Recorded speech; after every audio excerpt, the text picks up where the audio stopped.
Hello Bharat की जनता, आप सभी का स्वागत है हमारी पॉडकास्ट की इस नई सीरीज में जिसका नाम है पॉडकास्ट वा।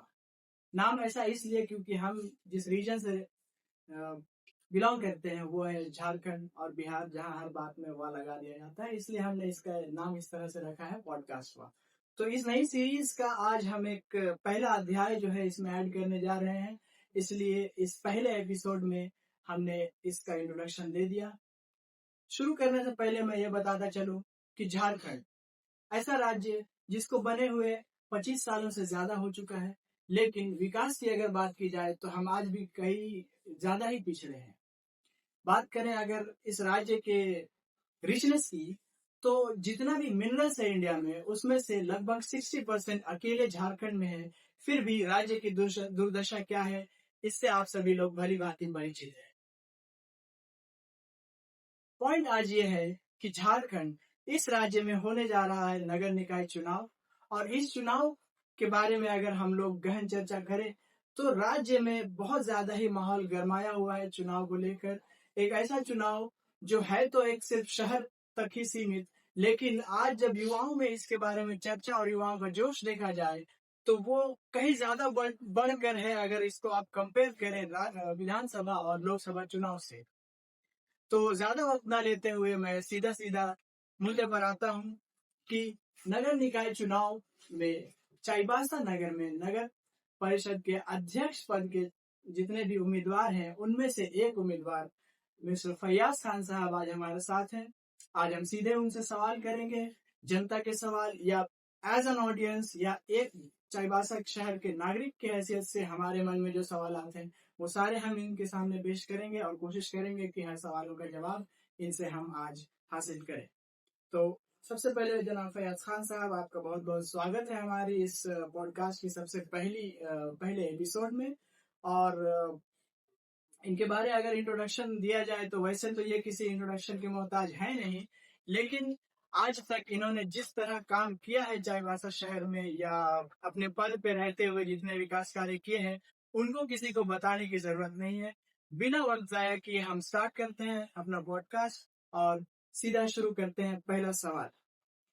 तो फैयाज खान साहब, मुझे ये बताइए कि पहली बार नगर निकाय चुनाव में आपने अपनी दावेदारी पेश की है, आप इसके पीछे क्या वजह मानते हैं या कौन सी ऐसी चीज रही जिसने आपको इसके लिए इंस्पायर किया? शुक्रिया, आपने मुझे अपने सवालों का जवाब देने का मौका दिया। मैं आपकी सवालों का ज्यादा लंबा जवाब नहीं दे पाऊंगा अभी। संक्षेप में आप इसका रीजन ये समझ लीजिए कि मुझे अब किसी पे भरोसा नहीं, इसलिए मैं खुद सामने आया हूं कि इस क्षेत्र का विकास मैं ही कर पाऊंगा। ओके, तो कितने ज्यादा कॉन्फिडेंट हैं आप अपनी जीत को लेकर? मैं अपने काम पे भी कॉन्फिडेंट हूँ और अपनी जीत के लिए भी पूरे कॉन्फिडेंट। इस चुनाव में हम देख रहे हैं कि आज और भी लोग हैं जो अपनी दावेदारी पेश कर रहे हैं और जीतने के लिए एड़ी चोटी का दम लगाया हुआ है सभी लोगों ने, और हर कोई हर तरह के हथकंडे अपना रहा है। इस पोजीशन पे आप जो भी वातावरण है उसको कितना अनुकूल मान रहे हैं अपने लिए? देखिए, एक इलेक्शन लड़ने का तरीका जो अभी लोगों ने बना रखा है कि आपको पैसे खर्च करना है, प्रोपेगेंडा करना है, दूसरे के जो विनिंग कैंडिडेट जा रहा है उसके खिलाफ जो है मार्केट में प्रोपेगेंडा करना है। ऐसी बहुत सी नीतियां शुरू से होती आई है, लेकिन जनता जागरूक है। उनको वास्तविक जो है जमीन का पता चलता है। कुछ खबरें हैं जो माहौल को बताती है और कुछ खबरें माहौल को बनाने के लिए सामने लाई जाती है। ये सब की फर्क जो है जनता को है, जनता बेवकूफ नहीं है, तो सारा चीज समझ में आता है। झारखंड में नगर निकाय चुनाव डिले होते होते 8 साल लग गए और अब जो है फाइनली ये चुनाव होने जा रहा है। तो ये जो डिले हुआ इसके पीछे आप किस चीज को जिम्मेदार मानते हैं? उसकी जिम्मेदारी सरकार पे है। सरकार जब तक नहीं चाहेगी चुनाव होगा नहीं। अब सरकार की क्या मानसिकता है वो सरकार ही बताएगी क्यों नहीं चुनाव कराना चाह रही थी। ओके, आप मानते हैं कि हमारे शहर में विकास नहीं हुआ है? बेशक मानते हैं विकास नहीं है। तो फिर आपकी नजर में विकास की परिभाषा क्या है? देखिए, जिस शहर में नाली न हो, सड़क न हो, गंदगी का अंबार हो, उसमें उस पर उठ के बात करना भी मुनासिब नहीं समझते हैं। जहां जगह जगह गंदगी का अंबार पड़ा हो, मच्छरों का प्रकोप सब जगह है, ऐसे स्थिति में हम ऊपर उससे ऊपर बात करना मुनासिब नहीं समझते हैं। पहले इन मुसीबतों से हमें निजात मिले, तब हम बैठ के एक ब्लूप्रिंट निकालें कि हम आगे विकास कैसे करेंगे। सोच बहुत रहा हूं, लेकिन मैं वो ख्वाब दिखाने वालों में से नहीं। अगला सवाल मेरा इसी से रिलेटेड था कि आपको ऐसा क्यों लगता है कि नगर परिषद के अध्यक्ष के रूप में जनता आपको ही चुनेगी? क्या ब्लूप्रिंट है आपके पास शहर में विकास लाने का? देखिए, मैंने पहले भी बोला है, ब्लूप्रिंट मेरे पास है, लेकिन मैं ये समझता हूं कि हमारे समाज में, हमारे शहर में ऐसे बुद्धिजीवी लोग हैं जिनका मेरा सामना अभी बहुत से प्रोग्राम में हो रहा है, जिनके अंदर भी यही दर्द है और उनके पास ब्लूप्रिंट बहुत सारे हैं। तो मैं ये नहीं समझता हूं कि मेरे पास जो सोच है वो सबसे बेहतर है। बहुत से समाज सेवी है हर वर्ग में, हम उनके साथ बैठेंगे, जब काम करना होगा मशवरा करेंगे। हमको लगता है कि मैं जो सोच रहा हूँ उससे बेहतर भी मेरे पास ब्लूप्रिंट आएगा, जो सामने आएगा उसी की धरातल में उतारा जाएगा। जी, ये बड़ी अच्छी बात कही आपने।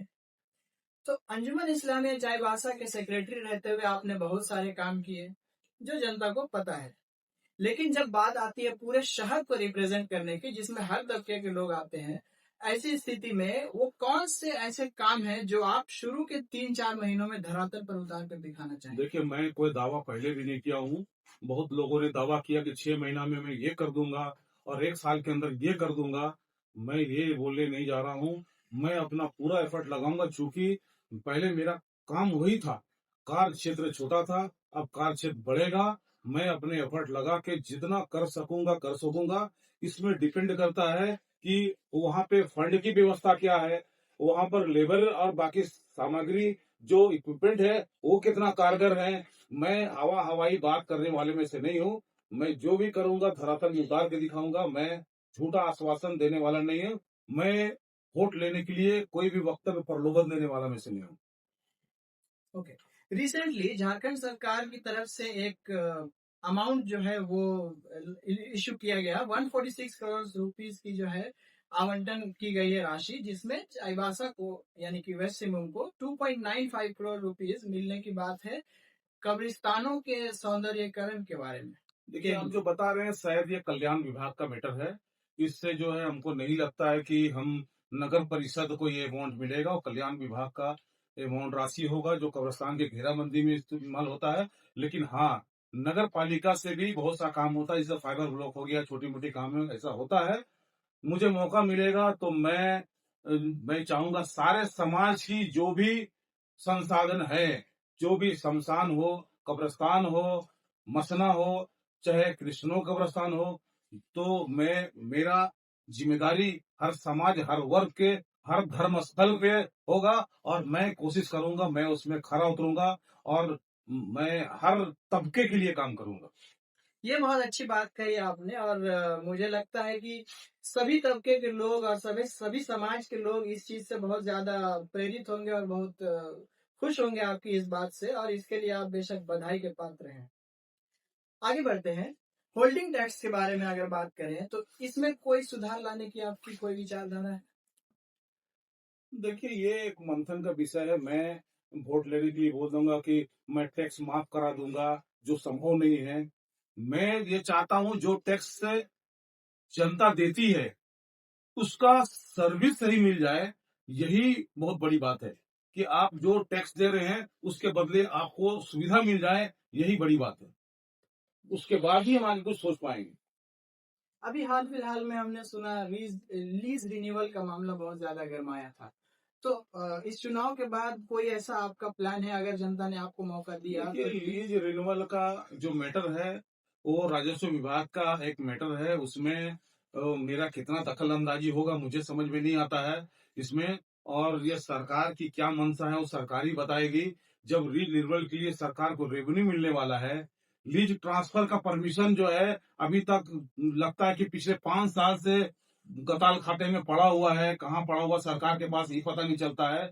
सरकार क्यों नहीं करना चाहती है जो जिसमें सरकार को रेवेन्यू मिलने वाला है, वो काम सरकार क्यों नहीं करना चाहती है? पता नहीं सरकार इसको अपना जो है एक राजनीतिक या वोट बैंक का मुद्दा बना के रखना चाहती है। वो तो सरकार की मंशा सरकार ही बताएगी क्यों नहीं करना चाहती है।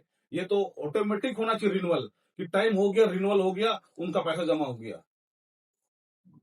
एक चीज हमने नोटिस की है, वो आपने भी नोटिस की होगी, कि जितने भी पानी के लिए, नल के लिए नए कनेक्शंस दिए गए हैं, उनमें मीटर लगा दिया गया है।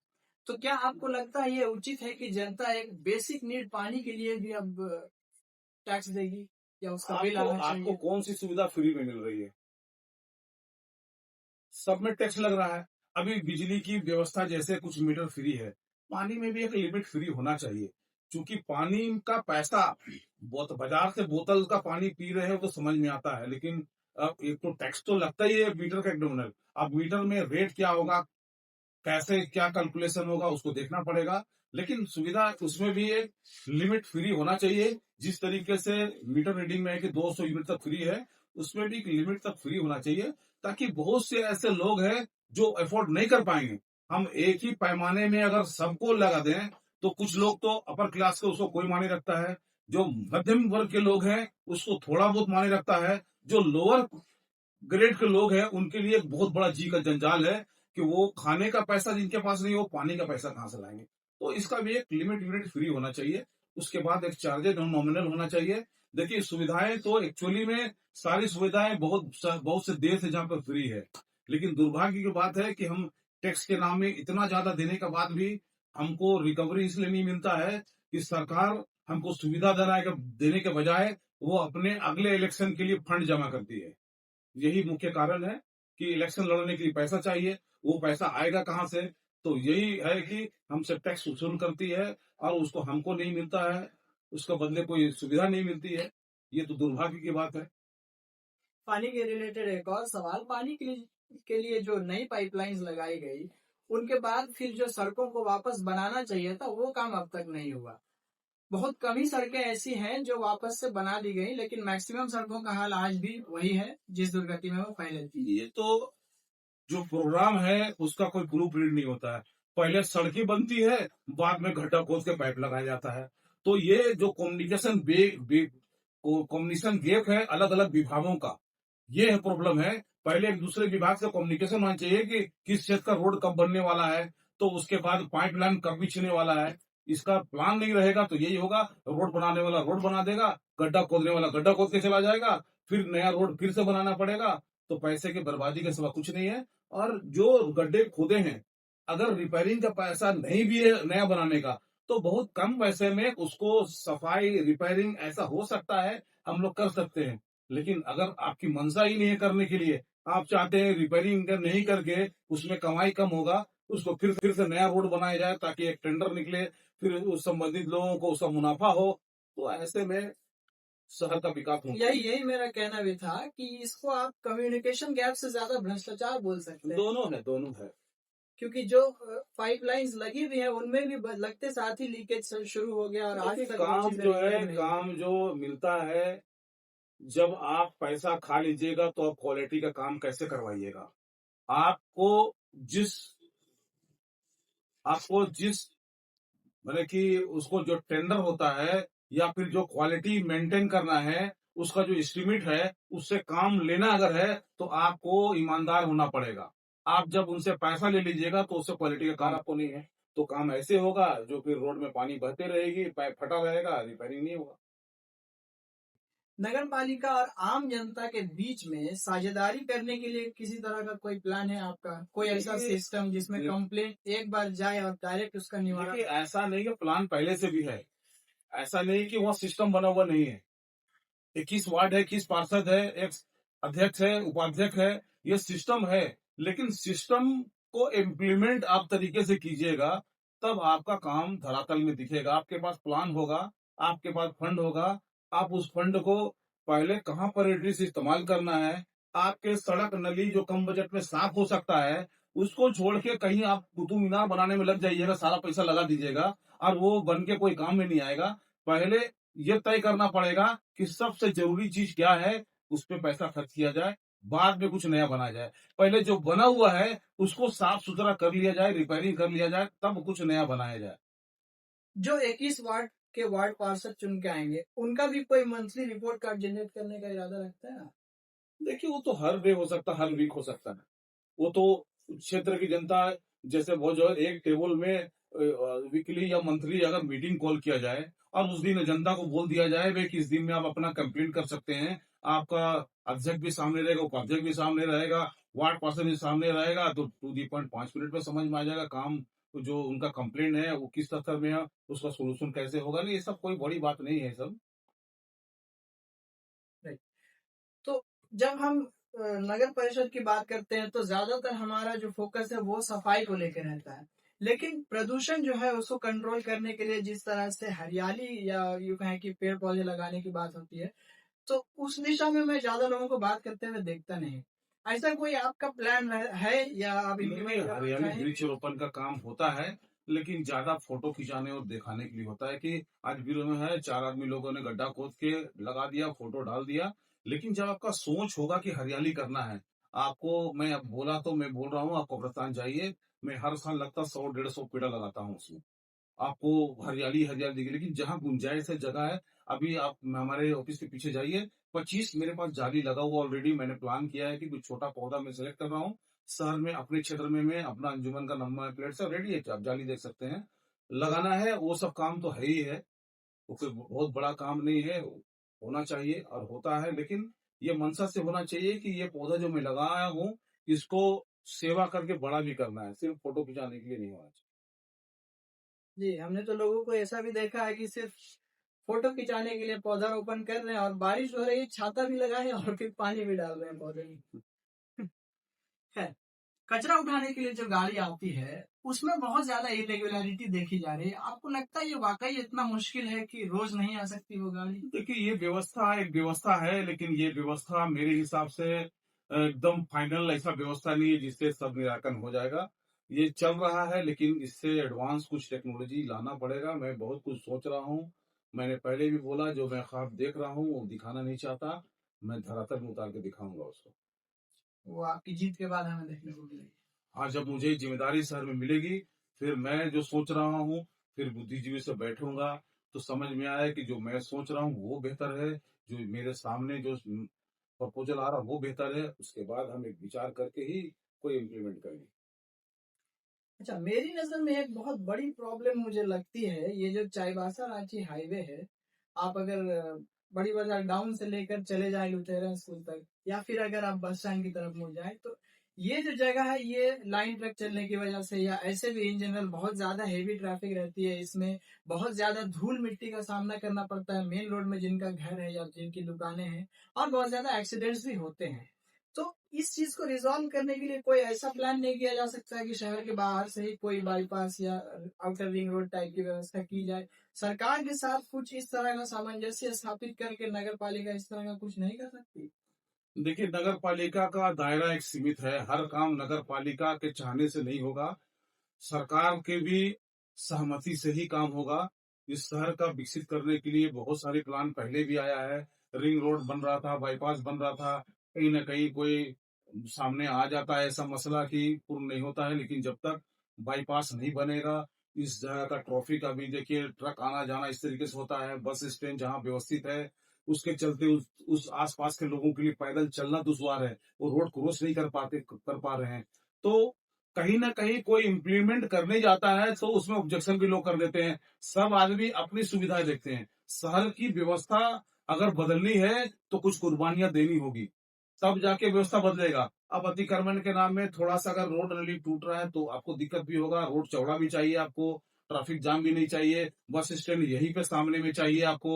और लोगों का तो जादू का छड़ी तो नहीं है, अगर विकसित करना है तो थोड़ा विकास करना होगा, आपको थोड़ा बढ़ना होगा आगे। उसमें थोड़ी तकलीफ है तो थोड़ी आराम भी है, कुछ दिन के लिए लगता है कि दिक्कत होगा, लेकिन बाद में व्यवस्था ऐसे बदलती है, शहर बढ़ता है तो जगह बदलना पड़ता है। मतलब जनता को भी थोड़ा सेक्रीफाइस करना पड़ेगा। करना पड़ेगा ना, सुविधा चाहिए तो सेक्रीफाइस करना पड़ेगा। ओके। चाईबासा बस स्टॉप जो है हमारा, बस स्टैंड जिसको हम कहते हैं, उसको एक मॉडल बस स्टैंड के रूप में डेवलप करने का कोई प्लान है? देखिए, आप सवाल इतना बड़ा बड़ा कर रहे हैं जो लगता है कि मेरे अधिकार क्षेत्र में नहीं होगा। ठीक है, सोचने के लिए तो बहुत सी चीज है। ठीक है, लेकिन ऑब्वियसली सामंजस्य तो लेकिन स्थापित जो करना होगा सामने सरकार में के बता साथ। रहा हूँ, सामने में आपको मैं बोलने के लिए बहुत कुछ बोल जाऊंगा, लेकिन मैं पहले भी बोल दिया कि मैं मुंगेरी लाल के सपने नहीं दिखाऊंगा। जब शहर का ये हाल है कि कचरे का ढेर नहीं साफ हो रहा है, लोगों के घर से कचरे नहीं उठ रहे हैं, नाली का जाम नहीं क्लियर हो रहा है, सफाई नहीं हो पा रही है, फिर मैं आपको एक मॉडर्न बस स्टैंड का भी सपना दिखाऊं मुनासिब नहीं समझता हूँ। समय आएगा तो सब होगा। चलिए ठीक है। चाईबासा में पार्क का ना होना एक बहुत बड़ी समस्या है। पार्क और इसके साथ ही देखिए, मैं बोलूंगा प्लेग्राउंड। मैं कहीं कहीं बोल रहा हूँ भी, मैं घूम रहा हूँ, देख रहा हूँ। अगर आपके मोहल्ले में कहीं थोड़ा सा जगह ऐसा है तो इसका इस्तेमाल हो रहा है कि लोग वहां कचरा फेंक रहे हैं, खाली जगह पड़ा हुआ था वो छोट फिर उस ऐसा है कि लगभग सब जगह कंजेस्टेड होते जा रहा है। तो ऐसे जगहों को अगर सफाई करके दो चार झूला भी लगा दिया जाए बैठने के लिए, अगर बेंच ही लगा दिया जाए, थोड़ा सा पार्क बना दिया जाए, तो छोटा मोटा शहर के हर चौक चौराहे में ऐसा जगह हो सकता है जहां पर मोहल्ले वासी आके बैठ सके, बच्चे खेल सकते। ये बहुत बड़ी बात नहीं है, बहुत करने की इच्छा होनी चाहिए। ये काम बहुत आसानी से बहुत कम बजट में हो सकता है कि कचरे का ढेर को हम छोटे मोटे बच्चों के खेलने का पार्क बना सकते हैं। अच्छा, जोड़ा तालाब का जीर्णोद्धार ये एक ऐसी बात है जिसको सुनते सुनते हम लोग बचपन से बड़े हो गए, लेकिन तालाब आज भी अपनी उसी स्थिति में है, इनफैक्ट उससे भी बुरी स्थिति में है। तो इसके बारे में आप किसे जिम्मेदार मानते हैं, या अगर आपको मौका मिला तो इसमें क्या बनाना चाहेंगे आप? देखिए, मैं ये बात तो सारेआम हो गई कि उसमें फंड लग के भी उसकी हालत सुधरी नहीं बल्कि बिगड़ गई। ये आम बात है। अब इसको मैं बोलूं चाहे आप बोलिए, उस सब बोलेगा जो दिख रहा है। ठीक है, जिम्मेदार कौन है ये बताने की भी जरूरत नहीं है। मसला है कि क्या होना चाहिए। तो मैं फिर बोल रहा हूं कि मैं जो सोच रहा हूं वो बेहतर है, ये गारंटी नहीं है। मैं बोल रहा हूं हर बड़े काम के लिए एक कमेटी होगी जिससे मशवरा लिया जाएगा, जो बेहतर होगा वो किया जाएगा। रेन वाटर हार्वेस्टिंग, जो बारिश का पानी जमा करने की सिस्टम होती है वो, और सोलर एनर्जी, इन दोनों चीजों को प्रमोट करने जैसा भी कोई देखिए, काम ऐसा है ना कि आपका जो हार्वेस्टिंग सिस्टम है उसके लिए तो नगर परिषद में स्कीम है कि आपका अगर बनाया है तो आपको टैक्स कम लगेगा, प्रोत्साहन तो मिल रहा है। लेकिन फिर भी लोग जब नहीं कर रहे हैं तो फिर उसके लिए की है कि अपने से करना पड़ेगा, कुछ और व्यवस्था करना पड़ेगा कि लोगों को इसका फायदा समझ में आ जाए। क्योंकि अभी पानी लोगों को मिल रहा है तो उसका अहमियत समझ में नहीं आ रहा है। जब वो दिन आ जाएगा कि बोरिंग करने के बाद में पानी नहीं मिलेगा, नदी के पानी सूख जाएगी, तो लोगों को परेशानी होगा। इसके लिए जागरूक करना पड़ेगा। व्यवस्था बहुत सारी है, इसके लिए कोई बहुत बड़ा प्लान नहीं की जरूरत नहीं है। हाँ, मगर अवेयरनेस प्रोग्राम चलाने की जरूरत है ताकि लोग कुछ सपोर्ट करना पड़ेगा। आए। कहीं पर लोग नहीं बना पा रहे हैं तो फिर नगर परिषद से बनाना होगा वहाँ पर। जी, अपने ओपोनेंट्स के लिए कोई मैसेज देना चाहेंगे? ओपोनेंट के लिए क्या मैसेज देंगे? सब लोग उस काबिल है जिस पद के लिए खड़ा हुए हैं। सबकी दावेदारी अपनी है, हम भी दावेदार हैं। सबको शुभकामनाएं हैं हमारी। और वो लोग ऐसा नहीं है कि सब कहीं ना कहीं अपनी काबिलियत रखते हैं। ठीक है, मैं अपनी नजर में काबिल हूँ, वो अपनी नजर में काबिल है। और अगर ऐसा भी कुछ लोग हैं जिसको मैं साथ लेके चलने की भी ख्वाब देख रहा हूँ, मैं उसमें क्वालिटी देख रहा हूँ कि ये सपना जैसा मैं देख रहा हूँ वैसे सपना वो भी देख रहे हैं, तो वैसे लोगों को साथ लेके चलूंगा अगर मैं आऊंगा तो। चलिए, ये बहुत पॉजिटिव बात आपने की। आखिरी सवाल, चाईबासा की जनता से आपकी क्या अपील है? चाबासा की जनता से ये अपील है कि आप वोट देते समय जात पात पार्टी पॉलिटिक्स छोड़कर शहर के विकास के नाम पे आप जिसको सीओ समझते हैं उसको वोट दीजिए। जब ये हैबिट बना लेंगे कि वोट विकास के नाम में देंगे तो शहर का विकास होगा। आप इसी तरीके से राजनीतिक दबाव में आके राजनीतिक भाषा में प्रलोभन में आके आप अगर वोट देंगे तो विकास नहीं होगा। विकास के नाम में देंगे तो विकास होगा। मैं फिर बोलता हूं कि हमसे ज्यादा योग्य कोई है तो आप उसको वोट दीजिए, लेकिन विकास को ध्यान में रख के दीजिएगा तो विकास होगा। आप किसी के दबाव में आके पार्टी पॉलिटिक्स में आके अगर वोट देते हैं तो आपका सर विकास होने वाला नहीं है। जो वर्षों से चलता आया है बस वही चलता रह जाएगा और हम वही के वही रह जाएंगे और अफसोस करते रह जाएंगे कि हमारा चाईबासा में ये नहीं हो रहा है, डेवलप नहीं कर रहा है तो क्या नहीं कर रहा है, तो ये नहीं हो रहा है। इतना सालों से प्राचीन शहर है, कुछ इंतजाम नहीं है। जैसे जैसे हमारा जिला कटता गया हम और जो है बैकफुट में जाते गए। पहले हमारा एक जिला था, पहले आपका पास पूर्वी सिंहभूम अलग हो गया, सरायकेला अलग हो गया। वो मैंने दिन का दिन हम सिमटते जा रहे हैं। चाहे जिला के नाम पे सिमट रहे हैं, चाहे वार्ड के नाम पे सिमट रहे हैं। तो ये इसका अस्तित्व भी अब खतरे में है। तो इसके लिए सारे लोगों को आपसी भेदभाव छोड़ के ये संकल्प लेना पड़ेगा कि हमने अपना अपना घर बना लिया है। अब हम सब मिलके इस शहर का निर्माण करें और एक सुंदर शहर का निर्माण करें। चलिए, ये एक बहुत अच्छा मैसेज आपने दिया है कि हम सब लोग मिलकर शहर को सुंदर बनाएं। अपना अपना घर तो हम लोग सब सुंदर बनाते हैं।